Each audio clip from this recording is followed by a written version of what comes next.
If we're done.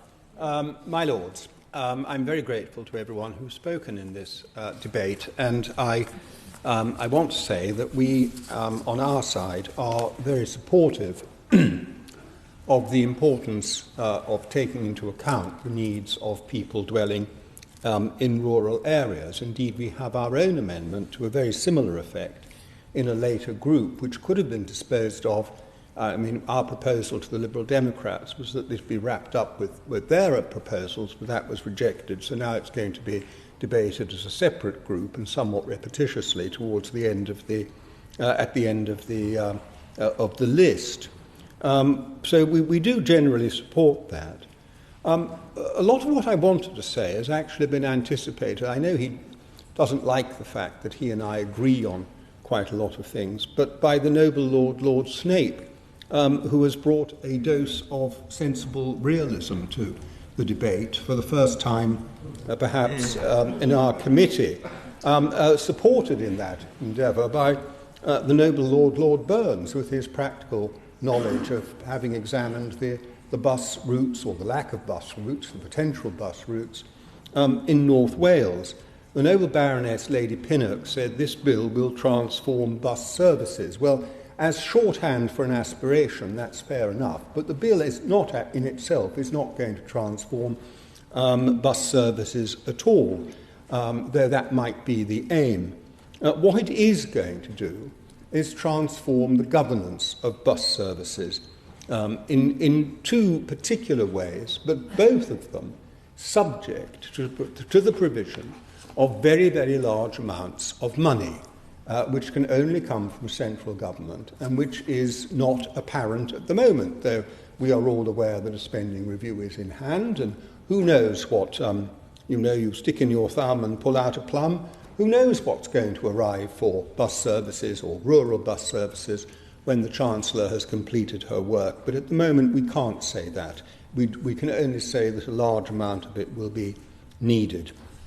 The two respects in which I wish to draw attention, the two respects in which the governance will be changed, to which I wish to draw attention, are first of all that operational decisions about the running of buses are going to be transferred fundamentally from managers of bus service companies who have a great deal of experience to committees of councillors with very much less experience.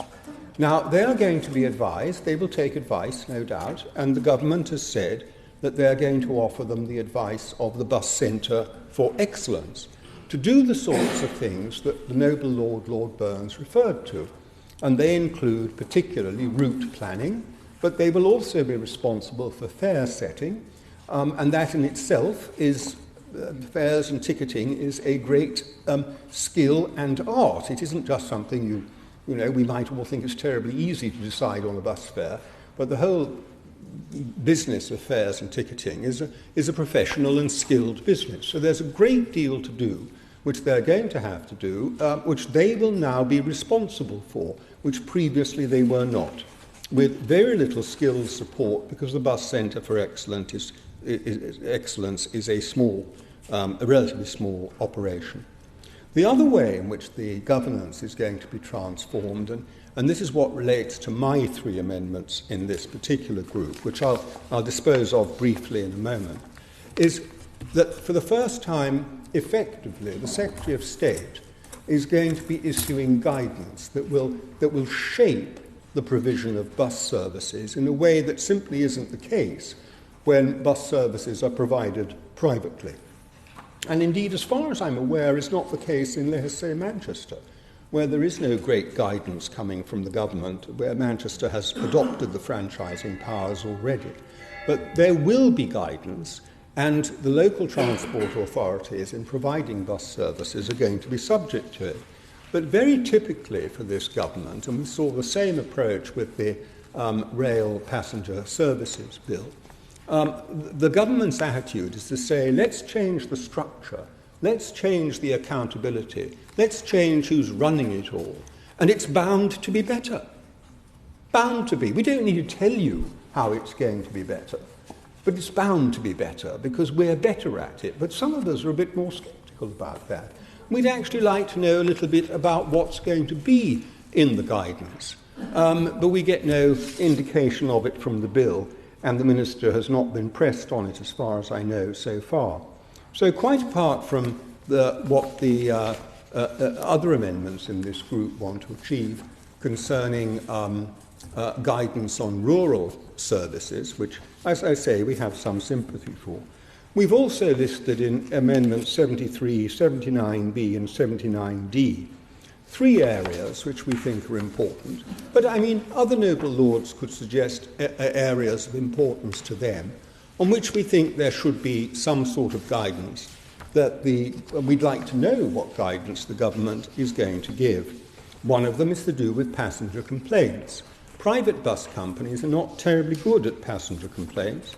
In fact, I remember the former managing director of one private bus company telling me that when he was running his bus company, passenger complaints went straight in the waste paper basket. That isn't good enough, I think, when local authorities are running services. The second one we've referred to is about real-time passenger information.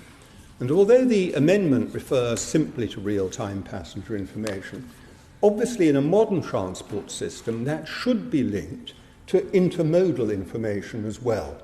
So that where relevant, it isn't always relevant, of course, if you're catching a bus, doesn't mean you're catching a train as well, but at intermodal junctions, so to speak, where rail, in particular where rail and buses meet and interact, the real-time passenger information, and ideally the route planning, should take account interchange. And I'd like to hear, we've heard nothing from the government about what they expect to see, what guidance they expect to issue, what standards they expect to set for local transport authorities.